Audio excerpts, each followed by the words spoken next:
இப்போ நான் 50,000 சைக்கிள் வரும். தம்பிக்கு கோடி நன்றி. நான் 10ஆம் ஆண்டு படிக்கிறீங்க. பட்டு உள்ளே வந்து புல்லெல்லாம் சேர்த்துக்கு கீழே போட்டிருக்கேன். வணக்கம் உறவுகளே, நான் உங்கள் கேடி பாரதி. நாங்கள் இன்றைக்கு நிற்கிறது கிளிநொச்சி முருகண்டி பொன்னகர் என்ற ஒரு இடத்துக்கு நிற்கிறோம். இங்கே வந்து ஒரு முன்னாள் போராளி, ஒரு கால இழந்த முன்னாள் போராளிக்கு அவரோட மகளுக்கான ஒரு சைக்கிளை கொண்டு வந்திருக்கிறேன். இந்த சைக்கிளை நாங்கள் கொடுக்குறதுக்கு இங்கே வந்திருக்கிறோம். ஆனால் இந்த சைக்கிள் யார் தந்தார் எப்படின்றதெல்லாம் நான் உங்களுக்கு சொல்ல போகிறேன். எங்களோட காணொலிக்கு நீங்கள் இப்போ தான் முதல் தடவையாக வந்திருக்கிறீங்கன்னு சொன்னால் மறக்காமல் சப்ஸ்கிரைப் பண்ணுங்கள், லைக் பண்ணுங்கள், ஷேர் பண்ணுங்கள். காணொலியை ஃபுல்லாக பாருங்கள். இந்த சைக்கிள் கொடுக்குற விடயத்தை நாங்கள் முழுமையாக காட்டுவோம். அது என்ன இருக்கும்? நாங்கள் இப்போ இந்த சைக்கிளை கொடுக்க போகிறோம். இந்த சைக்கிள் எங்களுக்கு யார் தந்திருக்கிறாருண்டா, கனடாவில் இருக்கிற நீர்வேலியை சேர்ந்த அண்ணா வந்து இவர் வந்து நீண்ட காலமாக என்னோட வந்து உதவி திட்டங்களை செய்து கொண்டிருக்கிறார். அதுக்கும் வந்து இதுவரைக்கும் அவர் பேர் சொன்னதில்லை, அவர் நாங்கள் படத்தை காட்டினதும் இல்லை. அவர் யாரென்றே தெரியாமல் நீர்வேலியை சேர்ந்த கனடா அண்ணாண்டு மட்டும் சொல்லி கொண்டு வாரன் ஏகப்பட்ட மாணவர்களுக்கான உதவி திட்டங்களை செய்திருக்கிறார். தொடர்ந்தும் அவர் உதவி செய்து கொண்டிருக்கிறார். இப்போ கூட இன்னொரு உதவி திட்டத்தை தந்திருக்கிறார். அவர் வந்து ஒரு வயசான அம்மாக்களுக்கு சாப்பாடு கொடுக்குறதுக்கு. தொடர்ந்தும் அவரோட உதவி இந்த எங்களோட மண்ணில் கிடைக்கணும், அவரோட குடும்பமும் அவர் நல்ல ஆரோக்கியமாக இருக்கணும்னு சொல்லி கேட்டு இப்போ அன்னைக்கு கால் ஒன்று இல்லை, பார்த்தீங்கன்னா தெரியும், யுத்தத்தில் வந்து ஒரு கால் இல்லை. இப்போ இவரோட மகளுக்கு தான் இந்த சைக்கிள், அவள் 10ஆம் ஆண்டு படித்து கொண்டிருக்கிறா, அவருக்கு தான் இந்த சைக்கிளுக்கு அப்புறம். அண்ணா உங்களோட குடும்ப நிலவரத்தை சொல்லுங்க. எனக்கு 5 பிள்ளைகள், அதில் ரெண்டு பிள்ளைகள் கல்யாணம் முடிச்சுட்டு 3 பிள்ளைகள் இருக்குது.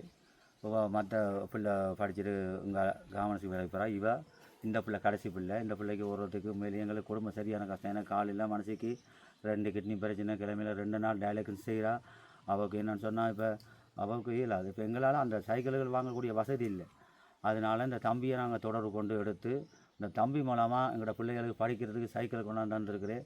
அந்த தம்பிக்கு நாங்கள் இப்போ இந்த தம்பிக்கு நன்றி. அந்த சைக்கிள் கொடுத்து உதவி செய்கிற தம்பிக்கும் நாங்கள் கோடி நன்றி சொல்கிறோம். அவங்களோட மனசு பிள்ளைங்களாம் நல்ல நோய் நொடி இல்லாமல் நல்லா வாழ வேண்டும். இதே போல் உள்ள எங்களுக்கு கஷ்டப்பட்டவங்களுக்கு அவங்களுக்கு நல்லா இருந்து மீன் உதவிகள் செய்யணும் அப்படி கேட்டுக்கொள்கிறேன். சரி, இப்போ அம்மாவுக்கு வந்து 2 கிட்னியும் பாதிக்கப்பட்டதுன்னு சொன்னீங்க. 2 கிட்னியும் பாதிக்கப்பட்டிருக்கு. டயலக்ட் செய்து கொண்டிருக்கீங்க மாதம் மாதம். அந்த கையை அது என்ன பிளட் வந்து சுத்திகரிக்கப்படுறது, ரத்தத்தை எடுத்து மிஷினுக்கு அனுப்பி திருப்பி எங்களுக்கு உடம்புல ஏற்றுது. 4 மணித்தியாலம் சொல்லி 4 மணித்தியாலம் செல்லும். 4 மணித்தியாலம் இது எவ்வளோ காலமாக இருக்குது உங்களுக்கு? 4 வருஷமாக செய்கிறீங்க. இப்போ கஷ்டமாக இருக்குமில்ல உங்களுக்கு? ப்ரெஷர் கூடும், சுவர்கள் குறையும், சக்தி வரும். முடிகிற டைமில் பெரிய ஒரு கஷ்டம் வேறு, தலையெல்லாம் பிடிக்கும். இப்போ உங்களுக்கு படிக்கிற பிள்ளை ஒரு ஆள் இருக்கிறேன். அவருக்கு இப்போ நீங்கள் உண்மையில பெரிய ஒரு பிரச்சனை தான். நீங்கள் இந்த வருத்தத்தோட நடந்து போய் வர எவ்வளோ தூரம் போகணும் பள்ளிக்கூடம்? 2 கிலோமீட்டர் 3 கிலோமீட்டர் 3 கிலோமீட்டர் நடந்து போய் நடந்து வருவா. இப்போ இந்த சைக்கிள் கொடுத்தா அப்படியே பிள்ளைக்கு பெரிய ஒரு ஆறுதல். இதுலேயே போயிட்டு வர அந்த புத்தக பேக்கே தூக்கலால் அவ்வளோ வெயிட்டாக இருக்கும். இது வந்து உங்களுக்கு தந்தது கனடாவில் இருக்கிறாருன்னு அவருக்கு நீங்கள் நன்றி சொல்லித்தரேன். அவருக்கு நன்றி, நான் கோடி நன்றி. அவர் நல்லா இருக்கணும், அவர் நல்லா இருக்கணும். இதே போல் எங்களுக்கு உதவி செய்த மாதிரி இன்னும் மக்களுக்கு உதவி செய்யணும். அவருக்கு நன்றி. இது நல்ல மனுஷர். அவர் வந்து திடீரெண்டாப்பில் எனக்கு ஃபோன் எடுத்து கேட்பார். அதை நான் சொல்லணும், அண்ணா யாருக்கும் உதவி செய்யணுமா என்ன இருக்குது அவங்களோட கையில், நீங்கள் யாருக்கும் உதவி செய்கிறதுக்கு ரெண்டு கேட்டால் அவர் இப்போ எனக்கு நான் நினைக்கிறேன் இப்போ ஒரு 10-15 நாளைக்கு முதல் எடுக்கையும் நான் சொன்னான், இப்போ தேவையில்லைன்னு நான் சொல்கிறேன்னு சொல்லியிருந்தேன். அப்போ அவர் விடாமல் எனக்கு 2-3 தரம் அடித்து உங்களோட இந்த குடும்பத்துக்கு கொடுக்க சொல்லி கேட்டிருந்தார். உண்மையில் எனக்கு ஒரு என்னென்று அவரை சொல்கிறேன்னு தெரியல, அப்படி ஒரு நல்ல மனுஷர். சரி, இப்போ நாங்கள் வந்து பிள்ளையை நாங்கள் காட்ட போகிறோம். இந்த வீடியோவில் நாங்கள் முகங்கள் காட்டுற குறைவு படிக்கிற பிள்ளைகளுக்கு. இப்போ நாங்கள் அவ நாங்கள் உங்களுக்கு காட்ட மாட்டோம். ரைட், என்ன பேர் பிள்ளைக்கு? தீபிகா. எத்தனை ஆண்டு படிக்கிறீங்க? 10ஆம் ஆண்டு படிக்கிறீங்க. இங்கேருந்து எவ்வளோ தூரம் நீங்கள் நடந்து போகணும்? 3 கிலோமீட்டர். போகிறதுக்கு 3, வாரத்துக்கு 3, 6 கிலோமீட்டர். எத்தனாம் பிள்ளையா வருவீங்க? 10ஆம் பிள்ளைக்குள்ள வருவேன். இந்த சைக்கிள் வண்டி தாரது உங்களுக்கு என்னத்துக்கு? படிக்கிறதுக்கு. இனி எத்தனையாம் பிள்ளையா வருவீங்க? 1ஆம் பிள்ளையா வராட்டியும் ஒரு 3க்குள்ளே வரணும். சரியா? 1ஆம் பிள்ளையா வரலேண்டு அதுக்கு கவலைப்பட தேவையில்லை. ஒரு 3க்குள்ளே. 2 இந்த இவங்க வந்து கஷ்டப்பட்டு உழைக்கிற காசு. சரியா? அங்கே வேலை செய்து கஷ்டப்பட்டு இரவு பகல நித்திரம் முழிச்சு உங்களுக்கு அனுப்புகிற காசில் வந்து நீங்கள் ஒரு சைக்கிள் உங்களுக்கு கிடைச்சிருக்கேன்டா. இனி நீங்கள் வந்து உங்களை வருத்தி நீங்கள் படித்தா தான் நீங்கள் ஒன்றும் இல்லாமல் என்ன ஒரு வேலைக்கு போகிறதோ உங்களோட அம்மா அப்பா பார்க்குறதோ அதெல்லாம் உங்களெலாம் இருக்குது. அப்போ நீங்கள் நல்லா படிச்சிங்கன்னா தான் அந்த எதிர்பார்ப்போட நான் இந்த சைக்கிளெல்லாம் உங்களுக்கு வேண்டி தெரியலாம். சரியா? உங்களுக்கு வேண்டி தந்த மாமாவுக்கு நீங்கள் என்ன சொல்லணும்? ரொம்ப தேங்க்ஸ் அவருக்கு, அவர் வந்து நல்லா இருக்கும். நல்லா இருக்கணும். உண்மையில் இப்படியான மாணவர்களுக்கு வந்து உதவி செய்கிறதுக்கு எல்லாருமே முன்பாறது. அப்படியான மாணவர்களை உதவி செய்யணும் என்று இப்போ ஏகப்பட்ட மாணவர்கள் இருக்கு எங்கள்கிட்ட. இவ மட்டும் இல்லை, இப்போ கூட நாங்கள் இன்னொரு வீட்டை போய் பார்த்து வந்தோம். அந்த பிள்ளை படிச்சுட்டு, அப்பா இல்லை அந்த பிள்ளைக்கு, அவள் படிச்சுட்டு வந்து இருக்கிறா, அவர் வேலைக்கு போகிறா. இருந்தாலும் அவவும் ஒரு மாற்றுத்திறனாளி பிள்ளை தான். அதுக்கும் வந்து உதவி கேட்கணும். அது நாங்கள் கட்டாயமாக அது ஒரு காணொலி தனியாக போடுவேன் நான். இந்த தீவிகாவுக்கு நாங்கள் இன்றைக்கு ஒரு சொத்து ஒன்று கொடுக்குறோம் கையில், சைக்கிள். கனடா மாமாவோட சொத்து என்ன. அவர் வந்து சில நேரம் ஸ்ரீலங்காவுக்கு வந்தாருண்டா நான் கட்டாயமாக கூட்டிக் கொண்டு வருவேன். சரி, அவங்களோட வீட்டை கூட்டிக் கொண்டு வந்து அவர் பார்ப்பார் இந்த பிள்ளை சைக்கிள் எப்படி வச்சுருக்குது.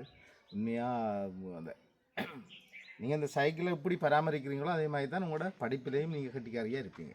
ஏன்னா விளையாட்டில் ஆர்வம் இருக்கா? என்னென்ன விளையாட்டில் இருக்குது?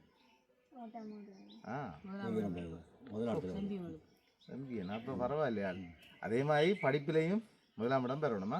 நீங்கள் நல்லா இருக்கணும், நல்லா படித்து நல்லா முன்னுக்கு வந்து நீங்களும் இன்னொரு 10 பேருக்கு உதவி செய்யணும். ஏன்னா செய்வீரா? கட்டாயம் செய்யணும். உண்மையில் இந்த நேரத்தில் வந்து நான் இன்னொரு விடயத்தையும் நான் சொல்லணும். இந்த உதவி செய்கிற எங்களோட அன்பான உறவுகள் நிறைய பேர் உதவி செய்து கொண்டிருக்கிறீங்க. நான் எல்லார பேரும் இதில் சொல்ல முடியாது. நாங்கள் இப்போ யார் உதவி செய்கிறாங்களோ அவங்கள பேரை மட்டும்தான் நாங்கள் சொல்லி காணொலி போடுறது. ஆனால் என்னோட வந்து நிறைய பேர் வந்து தொடர்பு கொண்டு இந்த கஷ்டத்தில் வந்து தாய் தந்தை இழந்து அல்லது அம்மா அப்பாவை இழந்து அப்படி இருக்கிற குடும்பங்களுக்கு வந்து சரியான கஷ்டத்துக்கு இருக்கிற பிள்ளைகள் வந்து தாயை இழந்து அல்லது தந்தை இழந்து அல்லது மாற்றுத்திறனாளிகள் என்ற பிள்ளைகளுக்கான உதவி திட்டங்களை நிறைய உறவுகள் எங்களோட வெளிநாட்டிலிருந்து செய்து கொண்டிருக்கிறீங்க. அவங்க அனைவருக்கும் நான் நன்றி தெரிவிக்கிறேன். என்றால் தொடர்ந்தும் இப்படியான குடும்பங்களுக்கு வந்து உதவி தேவை. இப்போ அந்த அக்காக்கெல்லாம் வந்து ஒரு மாதத்தில் எத்தனை தரம்? மாதத்தில் 8 தரம் இப்போ ஹாஸ்பிட்டலுக்கு போகணும். அதை விட ரத்தம் சுத்திகரிக்கிறது எத்தனை நேரம்? 8 தரமும் ரத்தம் சுத்திகரிக்கணும். அதே நேரம் அவங்களோட குடும்ப வரலாறு இதே பார்த்தா இவருக்கு ஒரு கால் இல்லை. இவர் தொழில்நிலை பாருங்க, இவ்வளவுக்கு சிலவு எவ்வளவு வருமன்றதெல்லாம் நீங்கள் பார்க்க தெரியும். யாராவது இந்த காணொலியை நீங்கள் பார்த்தீங்கன்னா இந்த குடும்பத்துக்கு என்ன உதவி செய்யணும்னா கட்டாயம் நீங்கள் செய்யணும் என்று சொல்லி கேட்டு எங்களோட காணொலியை நிறைவு செய்கிறேன். தீவிகாவுக்கு ஒரு சொத்து தீவா எடுத்துக்கொண்டு போகலாம். இருப்பாங்க அப்படி கொண்டு போயிட்டு பாப்பமா இப்படி உருட்டி கொண்டு போகிறாண்டு மெல்ல உருட்டி கொண்டு போங்க. மெல்ல உருட்டி போய்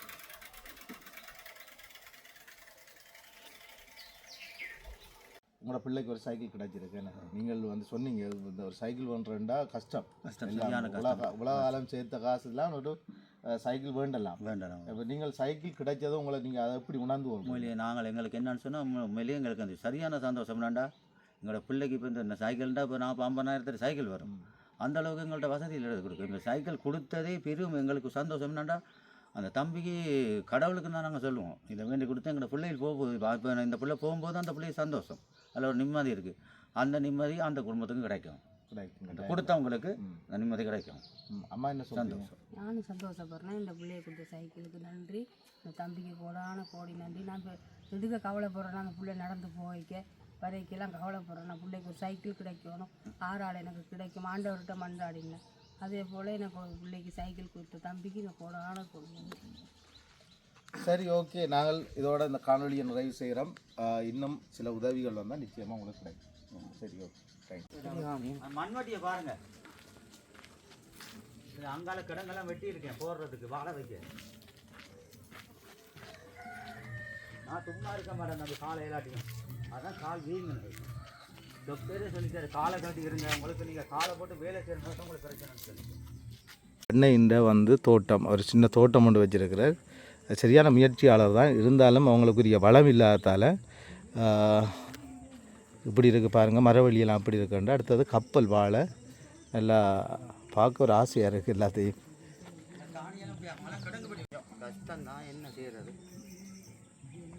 இதை சேம்பிளுக்கு போட்டானா நல்லா வந்து தீனி வடிவாக வைக்கும்.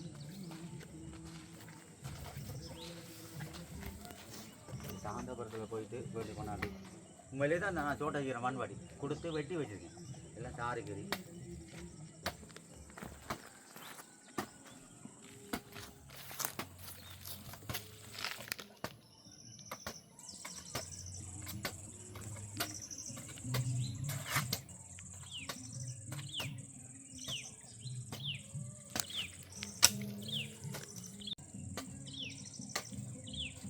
வேணுமே தம்பி என்ன சொல்லுங்க பாப்போம். எங்களுக்கு கொடுக்குற இல்லை இந்த ரிசர்வில் காசு இருக்குத்தானே, அதுவே வச்சு தான் சமாளிச்சு கொண்டு வாரணும்.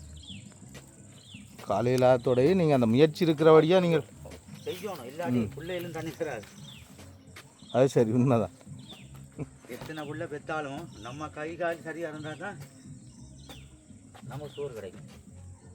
நான் இதுக்குன்னு சொல்லி உண்மையை தான் சொல்கிறேன். இல்லை பாருங்க, மகளுக்கு கரண்ட் கொடுத்தேன். முந்தா நாள் வந்து அவங்க கூட்டிகிட்டு போயிட்டாங்க. அந்த வாழ்வாத்துக்கு நான் போய் ஏஜி ஆஃபீஸில் கழிச்சேன். நான் வாழை பெருத்ததுக்கு என்ன காரணம் கூட நீங்கள் என்ன போட்டீங்க அதுக்கு? இதுக்கு வந்து உண்மையிலேயே வந்து இதுக்கு கீழே கிடங்கு வெட்டி உள்ளே வந்து புல்லெல்லாம் சேர்த்துக்கு கீழே போட்டிருக்கேன். உண்மையிலேயே எல்லாம் போட்டுக்குது, அதுக்குள்ளே அதுதான் போட்டிருக்கேன். ஆனால் அடிப்படையில் செய்யும்போது ஆரம்பத்துக்கு நிலக்கட்டு பசலை போடவே வேணும். அதுக்கு வந்து ஏன்னா ஒரு புள்ளியை வளர்க்குற மாதிரி தென்னம்பிள்ளையும் அப்படி தான் வளர்க்கணும். தென்னம்பிள்ளை பெரிய தென்னம்பிள்ளை வச்ச புள்ள காய்ச்சிருக்கு, அதே நீங்கள் வீடியோ எடுக்கலாம். இப்போ இது வச்சுருக்கேன். இதுக்கு வந்து ஒரு புள்ளியை பராமரிக்கிற மாதிரி தான் வாழையும் பராமரிக்கணும், தென்னையும் பராமரிக்கணும். இல்லை இப்போ இதோட இன்னும் என்ன இருந்தால் உங்களுக்கு வாழ்வாரத்தை கொஞ்சம் வாழ்வாரத்தை இதை கொண்டு போகிறோன்னா பின்னுக்கு வந்து இங்கே இப்போ நான் காட்டேன். என்ன சொன்னால் எனக்கு இதை மேல் மிச்சமாக செய்கிறேன்னு சொன்னால் எனக்கு உண்மையிலேயே தோட்டங்கள் செய்கிறதுக்கு இது ஒரு வாழ்வாதாரமான ஒரு நிதியை போட்டால் எனக்கு தேவையான சாமான்லாம் வேண்டி உங்களை திருப்பி அடுத்த வருஷத்துக்கு அடுத்த மாதிரி என்ன மாதிரி இருக்கிற ஆட்களுக்கு நான் உண்மையிலேயே நான் செய்து இதை வந்து ஒரு வாழை மரம் எப்படி தோட்டஞ்சீரை காட்டி கொடுப்பேன். நான் போல் செய்கிற ஆட்களுக்கு இந்த வாழைகளை பெருக்கி ஒரு வாழையை நான் கப்பல் குட்டி கொடுக்குறேன்னா 250 கொடுப்பேன். கப்பல் குட்டி மட்டும் 250 நான் பெருக்கி கொடுத்தேன்னா எங்களை மாதிரி பழைய போராளிகள் இருந்தால் அவங்களுக்கு நான் ஃப்ரீயாகவே வாழ்வாதாரமாக கொடுப்பேன். எனக்கு உதவியில் செய்து தந்தேன். ஏன்னா இதை பெருக்க வைக்கிறதுக்கு நியாயமான செலவழிக்கணும். கப்பல் சாதாரணமாக கொள்ளப்படும். ஏன்னா கப்பல்ன்ற இனப்பெருக்கம் குறைவு. அந்த பெருக்கம் வந்து ஏன்னா அதை பிழைச்சி சொன்னால் எல்லாமே மாற்றிடும். கறிவாழை இது மற்ற இந்த வாழைக்கு இடையில தான் அது வைக்கணும். ஏன்னா தொடர்ந்து வச்சா நோய் தொத்திடும். கலந்து வைக்கணும். அதுக்கடையில் மரவழி போடுறது என்னதுன்னு சொன்னால் அந்த வாரக நோயை மரவழி எடுத்துக்கொள்ளும். அதுக்கு தான் மரவழி வைக்கிறது. ஏன்னா நேரடியாக அங்கே தாக்கிடும். இந்த வாழைக்கு வரத மரவழி எடுத்து மரவழி இலை எடுத்துரும். மரவழி விழுகும், ஆனால் இலை செத்து போயிடும். மரவழி இலை செத்து எங்களுக்கு பிரச்சனை இல்லை தானே. வாங்க அப்படியே அங்கே வாங்க. சரிண்ணா வாங்க. கிடங்கு எப்படி வெட்டுறது, தென்னை எப்படி காய்ச்ச பண்ணுறோம்னா கடவுள் மாறு என்ன சொல்லுங்க தம்பி. இது கொட்டுனா மழை தண்ணி வேணும் நியாயமா. இல்லை பாருங்க, இப்படி தான் கிடங்கு வெட்டணும். வாழைக்கு இப்படி தான் கிடங்கு வெட்டும். இப்படி இந்த அளவுக்கு வெட்டி தான் நீங்கள் இந்த வாழைக்கு வச்சிங்களா? போடணும், புல்லு தாக்கும். ஓகே பாருங்க, இந்த அளவுக்கு கிடங்கு வெட்டி வாழை வச்சா சாரி இருக்கேன். என்னத்துக்கு சொல்லுங்க. இதையே சுற்றி சாரி இருக்கேன்னு சொன்னால் வாழை வச்சா மற்ற மர வேர்கள் வாழைக்கு வரக்கூடாது. அப்படியா? ஏன்னா வாழை வந்து நீர் தாவரம் தானே.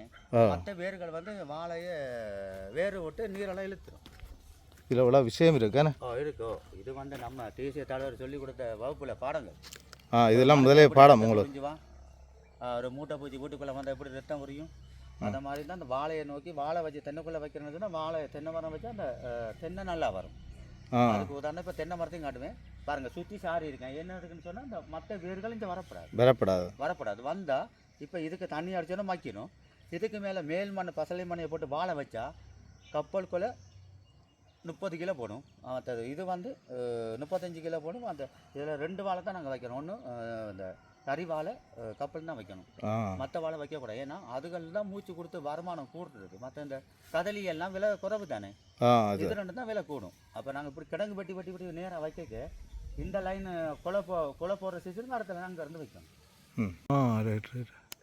இதுதான் நான் வச்ச முத புள்ளி. இப்படித்தான் பசலை இது வைக்கணும். இப்படி தான் என்னன்னு சொன்னால் இதுக்குள்ள தென்னை மட்டையை தாக்கணும், தேங்காய் உரிச்ச மட்டையும் தாக்கணும். அதுக்கு மேலே மேல்கட்ட அந்த ஓலைகள் எதுவும் கொளுத்தக்கூடாது. 6 மணிக்கு பிற்பாடு நோய் தாக்கம் வரக்கூடாதுன்னு சொன்னால் மூட்டம் போடணும். தென்னைக்கு குறும்படி கீழே விழுகாமல் இருக்கிறதுக்கு மூட்டம் போடணும். இந்த கீழே அந்த குறும்படி கொட்டு சில பேர் சொல்லுவாங்க அந்த காய்க்குது நிறைய குறும்படி கொட்டுன்னு சொன்னால் அதுக்கு 6 மணிக்கு பிறகு கஞ்சல் குமிச்சு தென்னை மரத்துக்கு பக்கத்தில் மூட்டம் போட்டால் அந்த நோய் தாக்கம் பக்கம்னு கிட்ட வராது. அந்த மூட்டத்தோடு ஓடி போயிடும். அவ்வளோ விஷயம் இருக்குது. அவ்வளோ விஷயம் இருக்கோ. இதெல்லாம் நான் படித்தப்பா. சரி, ஓகே, நல்ல விஷயம். இதெல்லாம் அறிஞ்சது நல்லது தானே. இந்த ஒரு தண்ணியை காய்க்க பண்ணேன். ஆனால் முழுக்கும் இதே